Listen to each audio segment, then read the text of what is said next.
Good day, children. Today we shall do the next lesson of our literature textbook. The name of our lesson is The Fly. It's a very short and simple poem written by the great writer Walter de la Mare. We all have seen flies around us, right?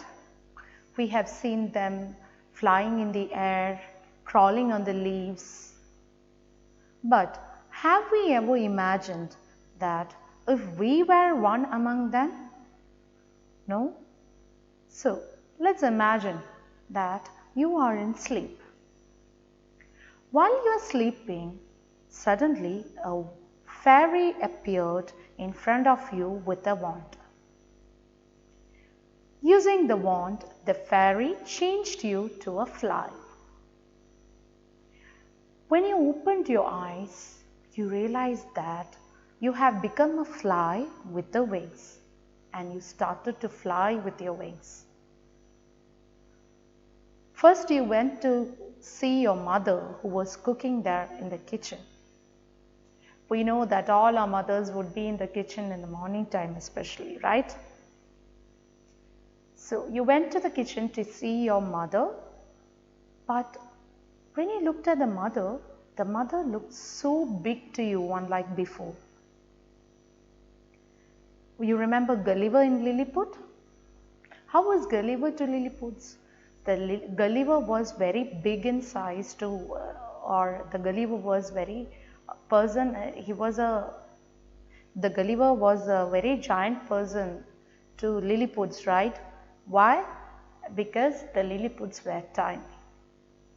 So just like that, now the mother looks very big to you. Then you have a look at a slice of bread which was kept on the table or which was kept on the plate. Even that looked very big to you. You were quite surprised to see it. How would be your feelings?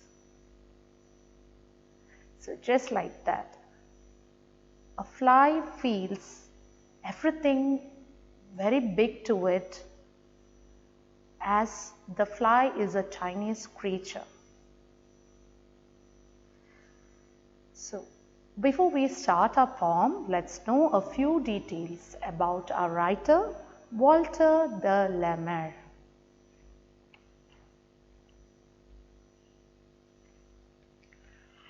Walter de la Mare was an English poet, short story writer and a novelist. He lived in the period of 1873 to 1956.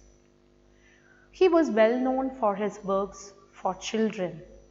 He was a person who was very much interested in all supernatural things in this world. We know that we have many mysterious things which cannot be explained by any person in this world, right? So he was a person who was very much interested in such things. Some of his works are Songs of Childhood, Bells and Grass, The Listeners. The Listeners is a very interesting poem in which he has brought out some spooky effect in the poem. Spooky effect means a ghost effect in the poem.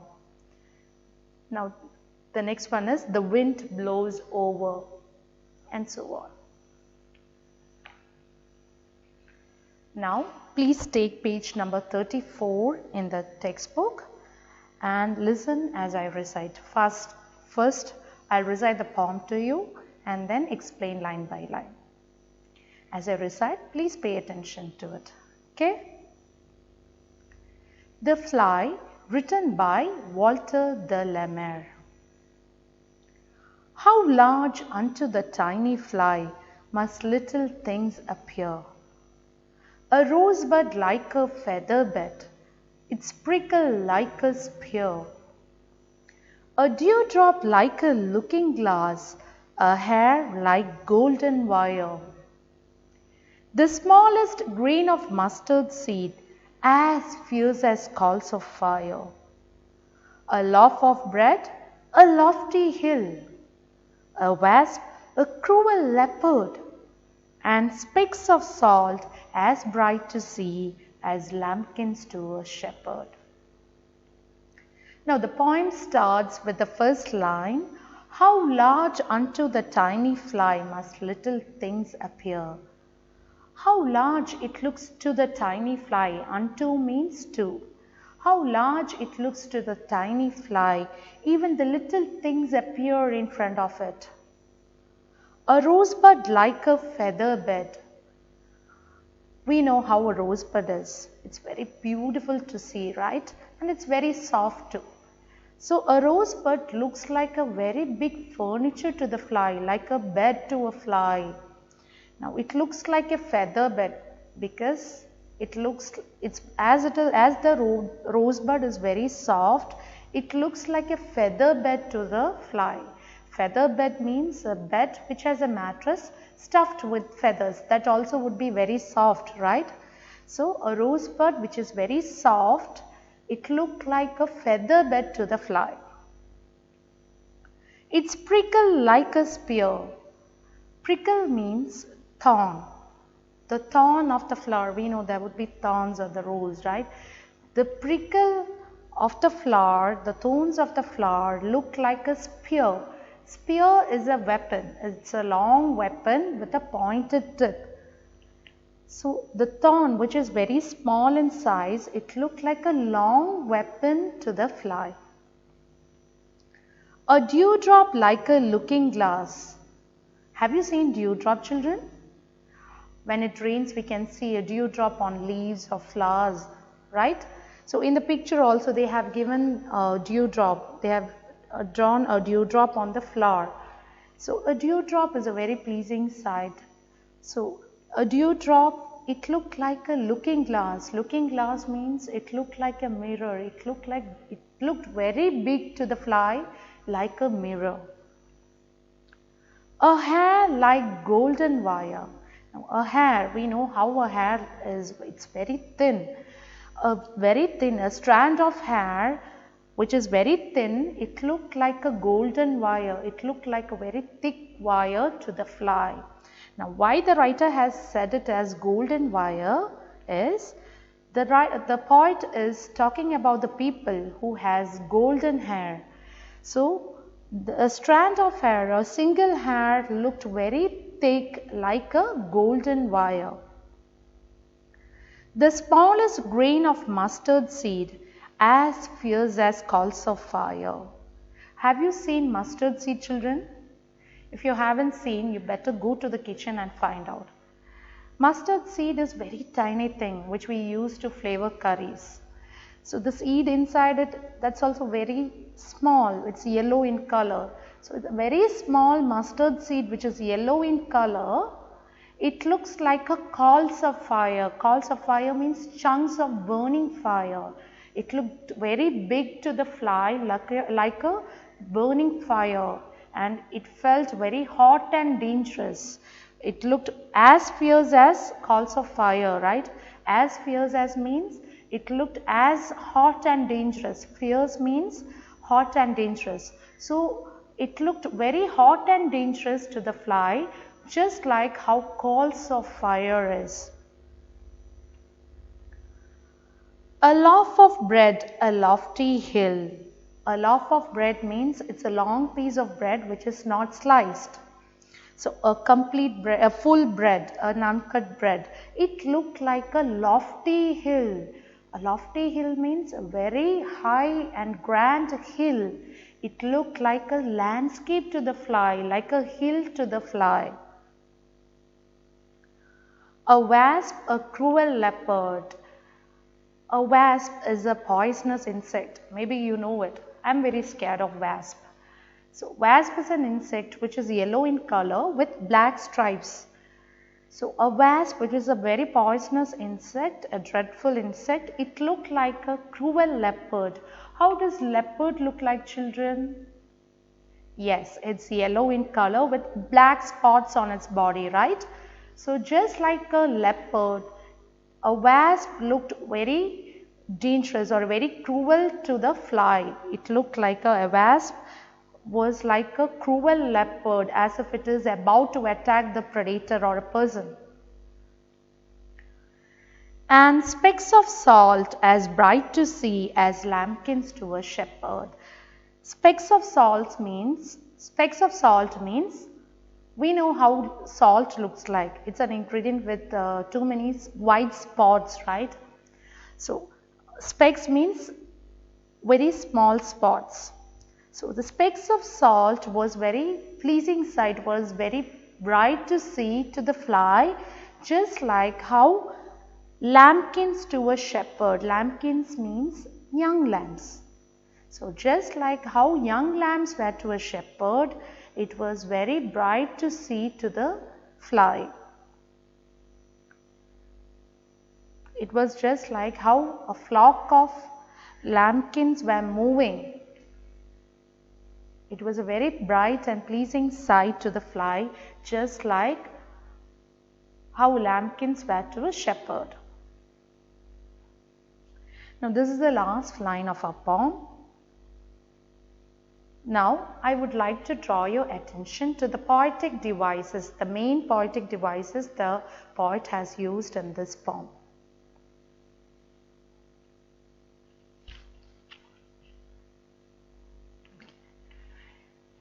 In the first two stanzas of the poem, the poet has given, or it's not only just two stanzas, throughout the poem, the poet has given many comparisons. Now I'm drawing your attention to the first two stanzas of the poem. Look at the first two stanzas of the poem. The third line, a rosebud like a feather bed. There the writer is comparing the rosebud to a feather bed. The next line, the prickle like a spear. The prickle is being compared to a spear. Dewdrop to a looking glass or a mirror. Hair to a golden wire. Then the mustard seed to coals of fire. So the poet is comparing here one object to another. When writer uses such comparisons in his writings, we see that the writer has used a poetic device called simile. Simile is a figure of speech or a poetic device in which a writer compares one thing to another thing. Now, why do we use poetic device? Now, just like how we dress up ourselves to improvise our beauty, the writers use poetic devices or figures of speech to beautify the writing style or to improvise the writing style. So, simile is such a poetic device in which the writer uses to compare one thing to another thing. Now, we can easily identify whether it is simile. The words like or as would be mentioned in the line. So, if you see the word like or as, and if it is a comparison, you should understand that it is a poetic device or figure of speech called simile. Some of the examples are Rahul runs fast like a cheetah. Now here the Rahul's fastness is being compared to cheetah's fastness. Look at the next example. Her smile is as bright as sun. Now the smile, the brightness of a girl's smile is being compared to a brightness of a sun. This is what we call as simile. That's why So in these lines, a rosebud like a feather bed, its prickle like a spear, a dewdrop like a looking glass, a hair like golden wire, the smallest grain of mustard seed as fierce as coals of fire, as fierce as coals of fire. In all these lines, we can say that the poet has used a poetic device or a figure of speech simile. Now, look at the third stanza, children. A loaf of bread, a lofty hill. Here, a loaf of bread is being compared to a lofty hill. A wasp to a cruel leopard. Specks of salt to lambkins. So, in all these lines, here also the poet is comparing one object to another. but the poet has not used the words like or as. So if it is a comparison and representing an object to another thing, then we should understand it is a poetic device or figure of speech called metaphor. Metaphor is a poetic device or figure of speech which compares two objects. But here we do not use the words like or as. Instead, we state that thing to another thing. For example, he is a shining star. A person is compared to a star. Here the snow is a white blanket. Here also the snow is being compared to a white blanket without using the word like or as.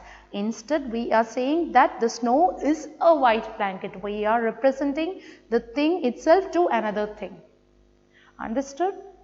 So these are the two poetic devices I wanted to introduce to you. There are also other poetic devices, but let's focus on these two for the time being. Later you will learn other poetic devices. Now, after reading the poem, what do you feel, children? The poet has invited us to the world of imagination. He has invited us to the world of fantasy, right?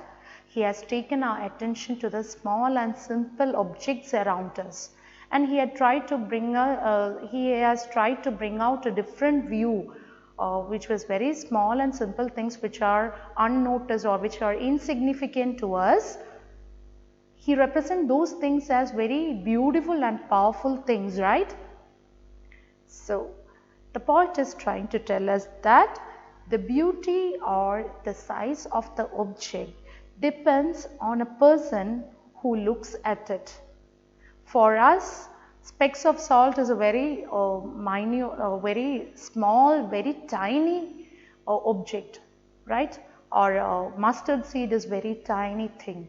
Or a rosebud is also very small to us. But for the fly, all those things all those things looked very big in size. And some of it were very fearful sight to the fly, right? So, I would like to conclude my lesson with the saying that the beauty lies in the eyes of a beholder. That means the beauty or size of an object depends on a person who looks at it. It differs from person to person.